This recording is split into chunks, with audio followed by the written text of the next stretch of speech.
The light of God surrounds me, the love of God enfolds me, the power of God protects me, the presence of God watches over me. Wherever I am, God is. So this morning I was laying in bed and in prayer. I asked God for guidance to kind of help me bridge this gap that I feel called to between religion and spirituality. And this is what I've come up with. I kept on thinking about the crucifixion of Christ and the two gentlemen that we were taught were beside him on the cross. And I was thinking to myself, what if that is an analogy between our pineal gland being the lamp of our soul, which the Bible tells us Jacob came face to face at Pineal, right? And what happens if those two people or individuals that we were told were crucified next to him was actually the struggle within us between the left and right hemispheres of our brain? And then I pulled this up on the internet that I wanted to share with you. Okay, the story of the two people crucified next to Jesus revolved around two criminals, one of whom, known as the good thief or Saint Demas, represented and asked Jesus for mercy, while the other, the bad thief or Gestas, mocked Jesus. The Gospel of Luke and Mark describe this event, highlighting the contrast between the two criminals' reaction to Jesus as he hung on the cross. So what if this is the crucifixion of the Christ within us? And the good thief that was on the right-hand side of Jesus, right, was our right hemisphere, which is that of creativity, and the left hemisphere is our logical brain.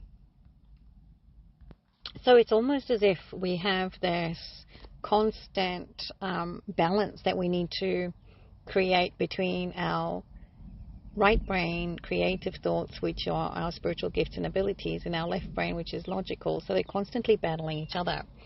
So the elaboration on this is the good thief, Demas, in Luke's account, one of the criminals, recognizing Jesus' innocence and divine nature, rebukes the other and asks Jesus to remember him when he comes to his kingdom. Jesus assures him that he will be with him in paradise that day. The thief is traditionally named Demas and is revered as a saint in some Christian traditions. Then the bad thief, which is your logical brain, which always fights the creativity, right? The other thief, identified as Gestas, in some... Oh, oopsie. Sorry about that. I just had to make the slide a little longer.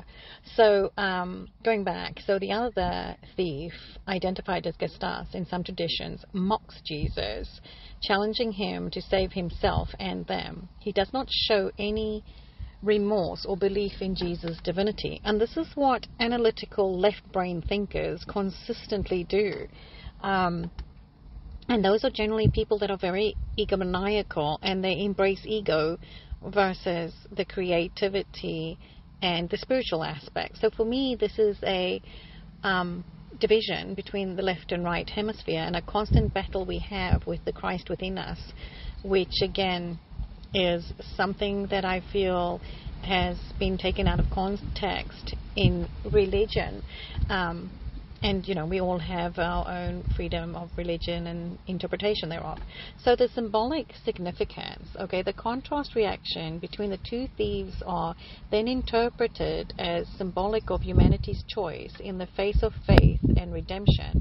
One thief chooses to accept Jesus' mercy while the other rejects him. Then we have the traditional names.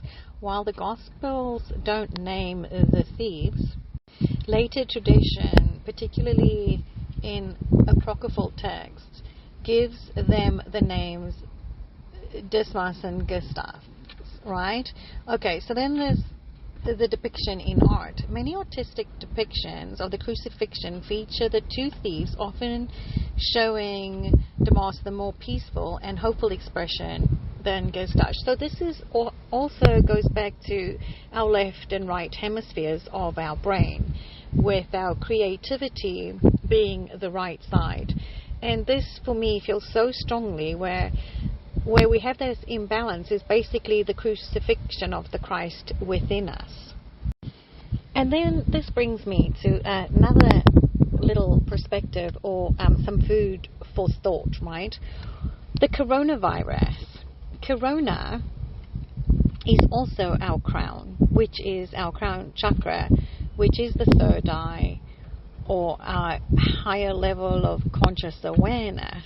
And we have these chakra systems within us that begin at the base, which is red, and we work through the colors of the rainbow, which is red, orange, yellow, green, blue, indigo, and violet. The violet is also the color of the shawl that is draped over the cross. So again, that goes almost as a depiction of the crucifixion of the Christ within us. So when the coronavirus came out, what is that really? Corona is the Latin word for crown. The word corona is derived from the ancient Greek word coronae, which also means garland or wreath.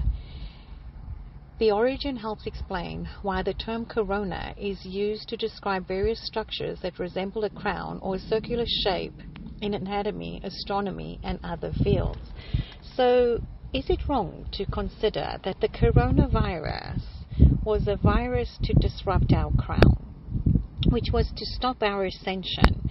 And there's a video that you can look up on YouTube if you put in a search for to do your own research, is to look into Bill Gates' 2005 debriefing, where he explains how a future coronavirus vaccination would negate pineal gland function. So the anatomy of the crown of the head, a tooth's crown, or a crown-like part of an organ. Astronomy, the outer atmosphere of a star, like the sun's corona, or a ring of light around a celestial body. So we are celestial beings. We are all children of God, right? So this is our crown and our enlightenment that they're trying to negate. Anatomy, the crown of the head, a tooth's crown, or a crown-like part of an organ. In astronomy, the outer atmosphere of a star, like the sun's corona, or a ring of light around a celestial body. Again, it goes to, we all children of the Most High God, so we're all celestial beings, and this is the crown. It's a light around our crown chakras.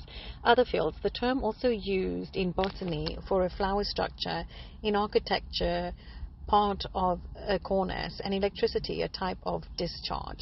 So that makes me think of the archangels, and it's creating an arc and a light that pings off of our brain and lights us up and awakens us from this darkness that we've lived in.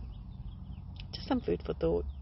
According to Christian tradition, the good thief, also known as Saint Dismas, was crucified to Jesus' right side. The other thief, sometimes called the bad or unrepentant thief, was on Jesus' left. Again, this is that constant dilemma we have between the left and right hemispheres of our brain. Okay, so here I have a depiction of the brain with the left and right hemispheres often symbolize the division between analytical and creative thinking. The left hemisphere is typically associated with logic, language, and analytical reasoning, while the right hemisphere is associated with creativity, spatial reasoning, and emotional processing. A virtual representation of this concept might show the left side with more structured linear elements and the right side with a more fluid, colorful, and perhaps abstract designs. And this is something that they've really tried to take away from us. Look at our children in schools.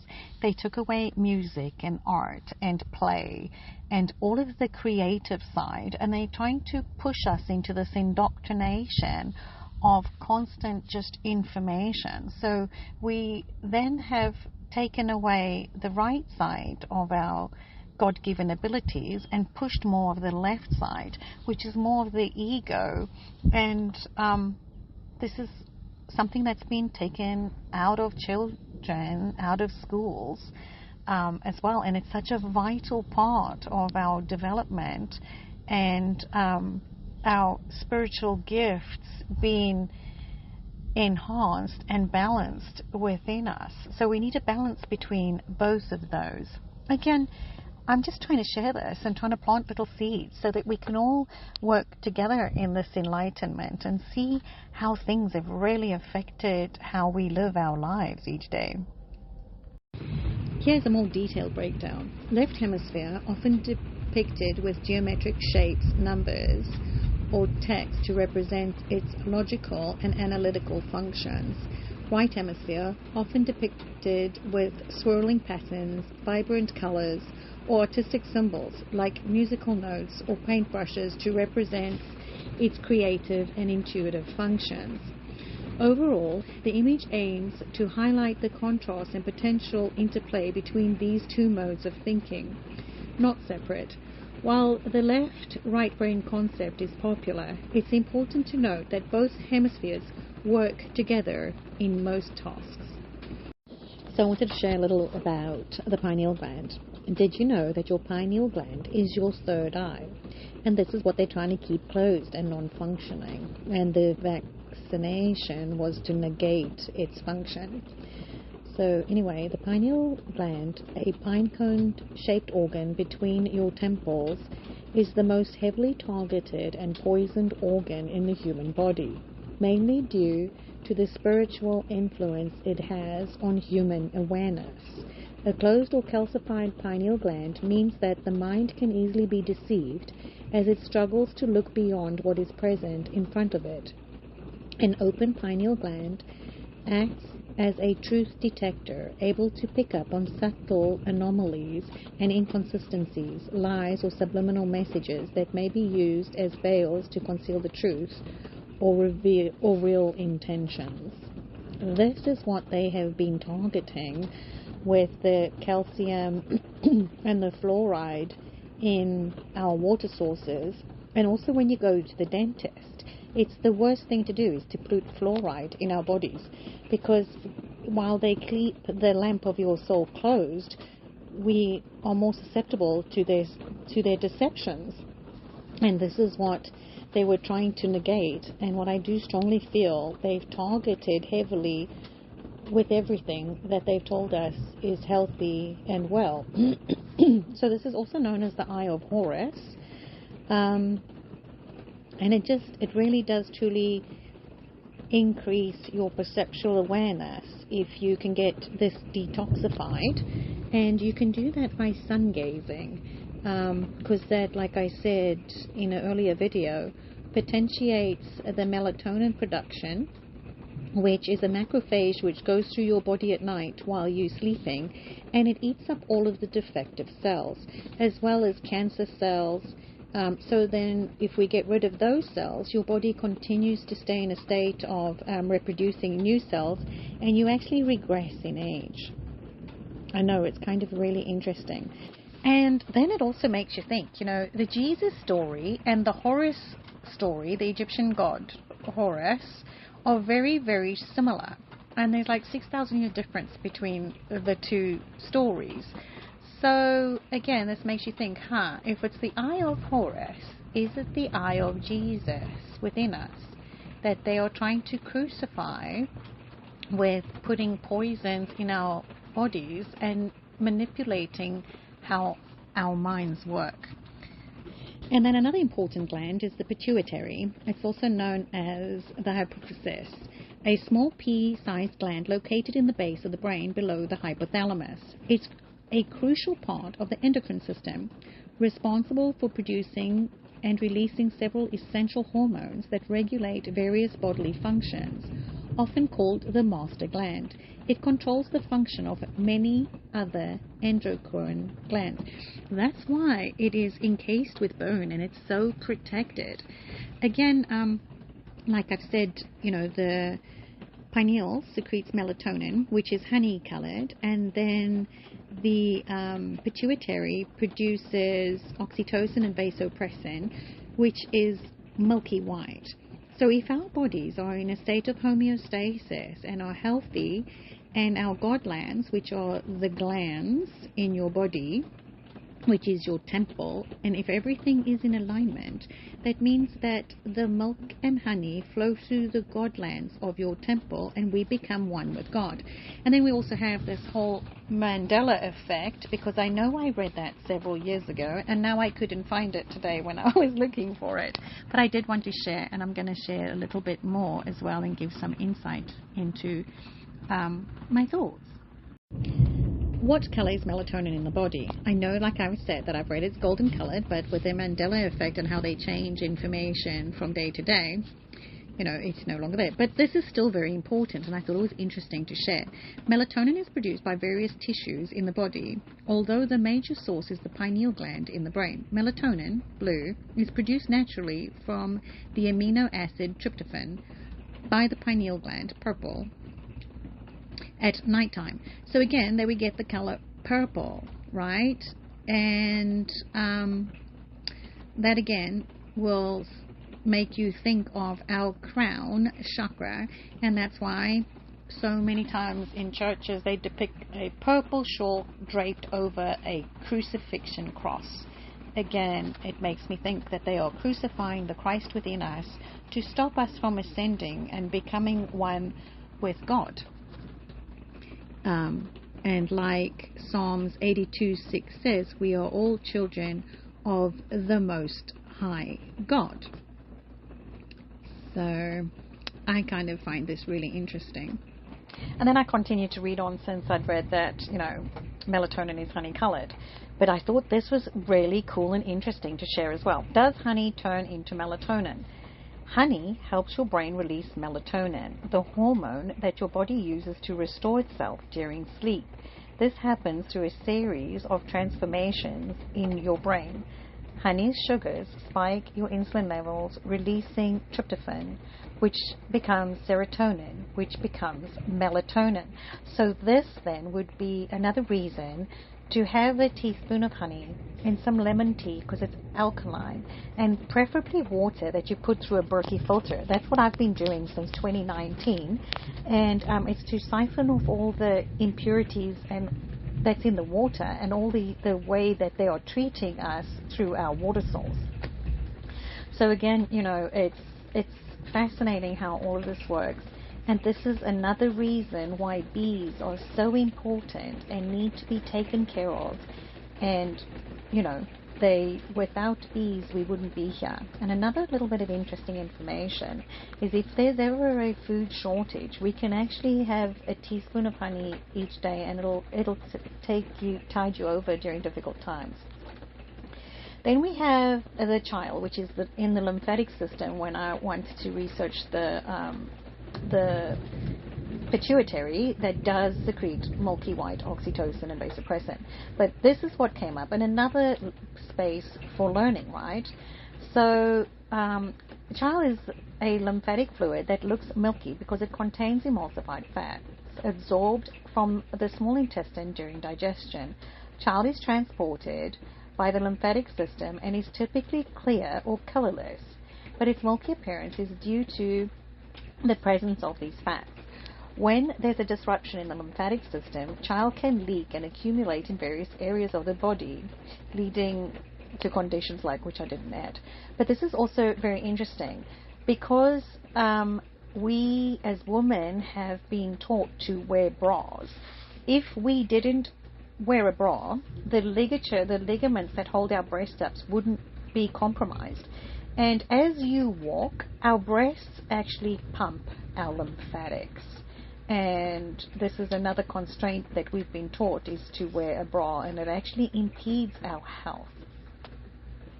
The body is believed to have 7 main energy centers called chakras. We actually have many more, but the main ones are these 7 that each correlate with an organ system, I do believe, within our body.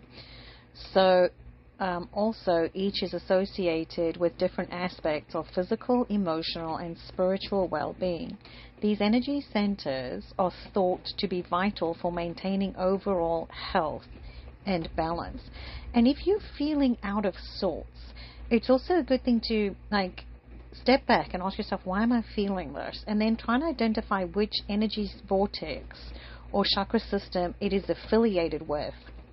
And that can kind of help you ground yourself as well and help you through whatever situation you're dealing with.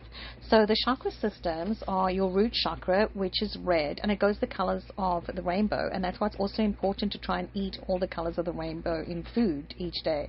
So it's red, orange, yellow, green, blue, indigo, and violet. So the root chakra is your base chakra. And then we have the sacral chakra, the solar plexus chakra, the heart chakra, the throat chakra, which is your voice and your expression, the third eye, which is your pineal gland, and then your crown chakra is the enlightenment, when everything is in alignment. And then there's actually more. I have a diagram at the end of this that shows a few more, which helps us tap into our spiritual gifts and abilities and with God. Here's a breakdown of the 7 chakras. The root chakra, which is located at the base of the spine, it governs stability, security, and survival instincts. The second chakra is situated below the navel. It is associated with creativity, emotions, and relationships. The solar plexus chakra, found in the upper abdomen, it is linked to personal power, self-esteem, and confidence. The heart chakra, located at the center of the chest, it governs love, compassion, and connection. The throat chakra, situated in the throat area, is associated with communication and self-expression. Third eye chakra, found between the eyebrows, it is linked to intuition, insight, and clarity. The crown chakra, located at the top of the head, it is associated with spirituality and connection to a higher consciousness. And this is what all of us are experiencing now in this great awakening, and realizing all of the constraints and restrictions that have been placed on us by this false reality that they have had us living in. What a balanced root chakra looks like. 1, you feel protected, cared for, and loved even if you are alone. 2, you feel present in your body. 3, you feel your basic needs are covered. 4, you are resilient. 5, you feel you are a part of the world. 6, since you feel your basic needs are covered, you can expand your consciousness. This is why Kundalini activation starts at the root chakra. Also, red foods that are vibrant in color, and again, we've got to kind of shift our perspective here and view food as an energy source, and vibrancy is what we're looking for to feed these different energy centers in our bodies. So lots of red fruits and vegetables are optimal. What a balanced sacral chakra looks like. 1, you are creative. 2, you are passionate not only physically but also about your goals and interests. 3, you can feel joy even for simple things. 4, you have a good relationship with money and allow it to flow. 5, you are aware of your sexuality and feel comfortable expressing it. 6, you are able to connect intimately with others. And your orange fruits and vegetables will help with optimal balancing and energizing that chakra. What a balanced solar plexus chakra looks like. 1, your body and mind are connected and aligned. 2, your thoughts materialize. 3, you prioritize your health and inner peace over superficial interests. 4, you feel confident and secure of yourself. 5, you have the willpower to do or change anything in your life. 6, you have goals and plans to achieve them. 7, you love and accept yourself. This is also where all of your creativity stems from, and your nerves and everything come together at your umbilicus. This is your chi center, where you have like 72,000 nerves, I think it is, that all come and accumulate. And this is also the umbilicus that connected you to your mom in utero. So the best foods for this energy center would obviously be your yellow fruits and vegetables, preferably raw for the most energetic value. What a balanced heart chakra looks like. 1, you feel curious about life and new experiences. You are not afraid. 2, you're consciously awake. 3, you know what is right is not always what is normal. 4, you have very diversified interests. 5, you feel free and ready to expand yourself even more. 6, you can love again. 7, you can give and receive love. So with this energy center, obviously our green fruits and vegetables will help energize that center. Then we get what a balanced throat chakra looks like. 1, you're comfortable expressing your feelings. 2, you say, do, and think what makes you feel authentic. And this is also with the MIT studies, right? Authenticity is the highest vibration. It is higher than love. So, and that's all that God ever asked, is for us to walk in our authenticity and embrace who He made us to be. So 3, you can express yourself in many ways. 4, you know who you are and you're not afraid to show it. 5, you feel motivated by your life purpose. 6, you express your ideas without fear. What a balanced third eye chakra looks like. You are intuitive and trust your intuition. You feel you have a lot to express in many ways. You feel connected to nature. You constantly have new ideas. Your imagination is very active. You can change your mind easily. You solve problems easily on your own. You easily find the right words to communicate your thoughts. This is also just, it's this activation, which all we're going through, and we're like realizing the world is not as it seems. So what a balanced crown chakra looks like. You rarely suffer from headaches. You can have a conversation without taking things personal. You can see yourself without forming negative judgments. Your senses are sharp, but you're not oversensitive. You feel inspired often. You are open to new ideas. You can receive guidance. You accept and adapt to changes easily, and you like learning. So for these last 3 energy centers, your purple and your blue fruits and vegetables will be great for that. You know, each of us is at a different place of our ascension and our awakening. So it's just to be mindful of each other and try and lift each other up in love and kindness and authenticity, and realize that not everybody is at the same place, and this is kind of why we lend each other a hand. And we've had some inspirational people throughout the years try and warn us about what we're facing. Malcolm X is one of them.